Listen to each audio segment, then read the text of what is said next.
I was 7 years old, and I came home one day, and I said, Mom, I know what I want to do. I want to go to Michigan State, and I want to play football for Duffy Doherty. I grew up the fifth of 6 kids. We had 3 boys and 3 girls. My mom invented gender equity.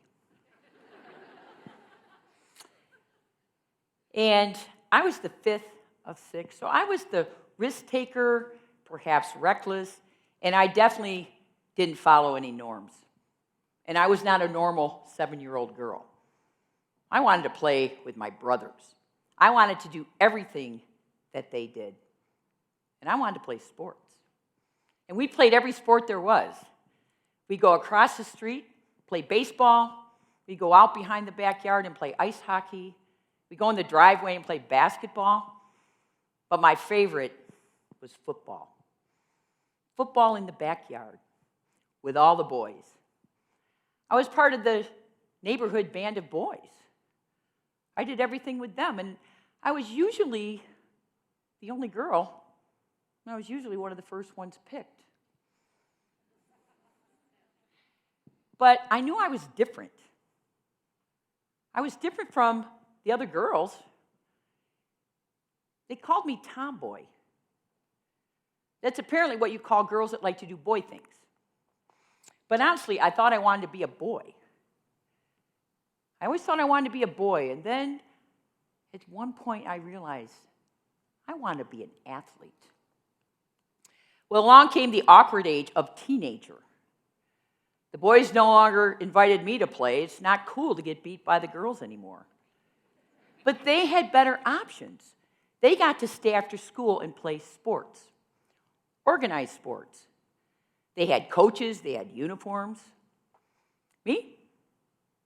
I got to be a cheerleader. That was the only thing really available. Now, sometimes we got to stay after school. The gym teachers would organize girls' athletic activities. We didn't have coaches, we didn't have uniforms. We wore pennies with masking tape for numbers. And it was cool, it was fun, but it wasn't the same. And I knew one thing. What I did was never as important as what the boys did. Title IX was passed in 1972. And most people will tell you, that's why you girls get to play sports. That's not wrong, but the purpose of that legislation was because women were so underrepresented in higher education. Women were less than 30% of college campuses. Women were less than 5% of STEM fields or professional schools. And if women did go to college, they largely majored in nursing, in education, in library sciences, or in home economics. Women were really underrepresented, as they looked into it, in sport. There were virtually no sports for women at that time. And sports has always been a valuable part of the educational process. That's why we had it in education. So Title IX began to look at some of what are the opportunities we can have for women. Now, I did make it to Michigan State. I didn't make it as a football player, but I got to play softball and I got to play basketball. And when we got the call that I was going to go there, my mom said, "How are we going to pay for this?" I said, "Nah, Mom, don't worry. It'll work out. I'll get a scholarship." There were no scholarships for women. There were none. There was barely any resources for the women. Our coaches were all part-time. They drove us to our games in station wagons all over the Midwest. We had little access to any resources or facilities. We practiced and we played in gyms with leaky ceilings and warped floors. We shared a locker room with the general student population. During halftime of our basketball games, women would be walking through to go to their swim classes during our halftime talk. And we would look at the men that we were our counterparts, and we knew we were not as important as them. But we were happy. I was ecstatic because I was an athlete. The day that worldview changed, or maybe I got hit in the face with life, we were warming up, we were practicing in the big gym, in the good gym, in the guys' gym. We were just getting started and opened the door, and in walked the opponents for the men for the following day. And I know we're not on the building schedule. Our coach immediately came over, girls, you got to leave. And we resisted. We had an attitude. We thought we deserved to stay. But over walked the coach from the opposing team, a very famous Hall of Fame coach. And he got us together. He said, girls, you need to get off the court because nobody gives a damn about women's basketball. I was no longer just happy. And just a few years later, the same group of women filed one of the first ever landmark Title IX lawsuits against Michigan State.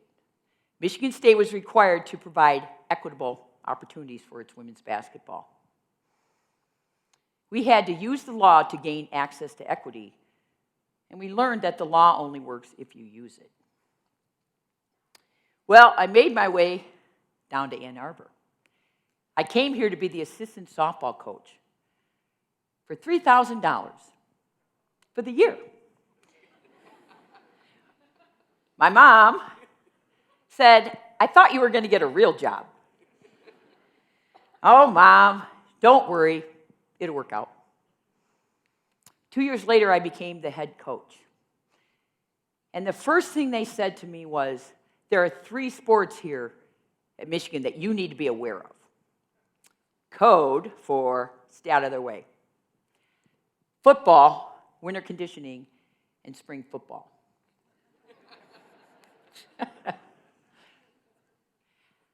They then handed me an appointment sheet, not a contract, and the appointment said 10 months.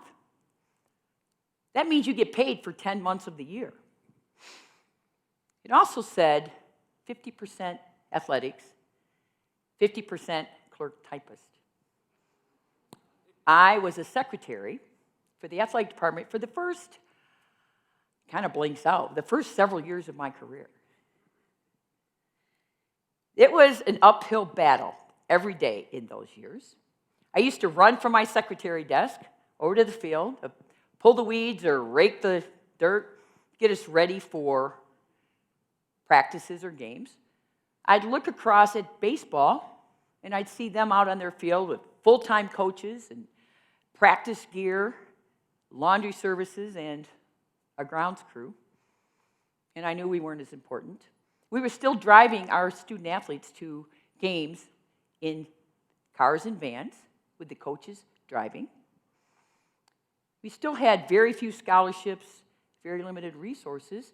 And in fact, our own student athletes had to raise monies to supplement our budgets. Our softball players worked at the football games, and they cleaned Chrysler Arena to make money so we could pay for some of our travel. It was an uphill battle. But this was consistent across the landscape of college athletics at this time, and actually all athletics, high school and so forth. It was a difficult time because we were not being well received. It was reluctant at best. Our own athletic director lobbied Congress against Title IX. He said it would ruin women's sports, or men's sports. And across the landscape, we saw programs all over the country cutting back on their men's Olympic sports and sometimes cutting them all together to make room for the emerging women's sports. It was a difficult time. And the men were mad. They were mad at the women. And we never wanted to take anybody's opportunity. We just wanted the same opportunity. Today, 54 years post-Title IX, we are now 53% of this campus population. We're 48% of the athletic department. We're doctors, we're lawyers, we're engineers, where astronauts were Supreme Court justices, were leaders. And over 90% of women who've gone on to be CEOs or C-suite leaders played competitive sport at some time. And the skill sets that have so long been attributed to being on a team or being an athlete, like persistence, perseverance, resilience, overcoming adversity, and most importantly, confidence. Those skill sets that for so long were good for our young men, nobody ever said, wow, this is so great for the boys, we should do it for the girls. Title IX gave us these opportunities. The law gave us these opportunities. I'm assuming many of you have heard of Caitlin Clark. Caitlin is the NCAA basketball career scoring leader, male or female. She's arguably the greatest women's player ever. Maybe she's just the greatest player ever. But Caitlin did not become the scoring icon that she is because she's so good at basketball. I did not become the winningest coach because I'm so good at coaching. Achievement is the result of opportunity. There is no success without opportunity, and Title IX gave us the opportunity. It opened the door, and we did not wait for permission to walk through it. Prior to 72, 1 in approximately 27 girls played sport. Today, it is cool. It is cool to be a woman and be an athlete. It is popular. It's accepted. Nobody's calling us tomboy anymore. They usually call us badasses. And for so many years, of these 50-plus years, women's sports was underinvested in and really untended to. But we found a way to flourish and to grow and to become what so many of you have had the opportunity to be involved in. And we are continuing that. The Women's NCAA basketball tournament, just a couple of years ago, was awarded the right to use the trademark logo Final Four. That trademark was reserved only for the men for years.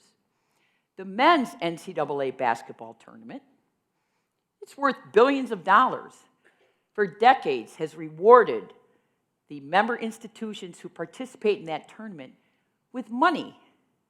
Money's back to the institution. It paid to be good in men's basketball. Just in the past year, women have been awarded the same opportunities. And it's helped to incentivize athletic departments to continue to support. The women's sports are officially booming. And you can just look no further than the women's pro leagues, that WNBA, the NWSL, the new Love Volleyball League. They have all shown great interest. They're showing they can generate revenue. Big investors, names like Alexis Ohanian, Magic Johnson, Tom Brady, and Patrick Mahomes have all invested in these leagues. ESPN just announced last week Women's Sports Sunday, a new program dedicated to following women's sports. Our TV ratings have exploded. Both the Women's College World Series and the Women's Final Four have outrated the men's version in recent years. We are visible, we are viable, we are filling arenas, and we're filling stadiums. And today, somebody gives a damn. We got here because of opportunity. We got here because we didn't wait for permission. And we have proven that we can play. We've proven that there's interest. We've proven that TV loves us. And we've proven that we belong. And we belong on the court. We belong in court. We belong at the table, and we belong at the same table. And in 2005, when Michigan softball became the first team east of the Mississippi to win the Women's College World Series in front of millions of TV viewers, my mom said, you know, this has really worked out. women's sports are going to work out. Thank you.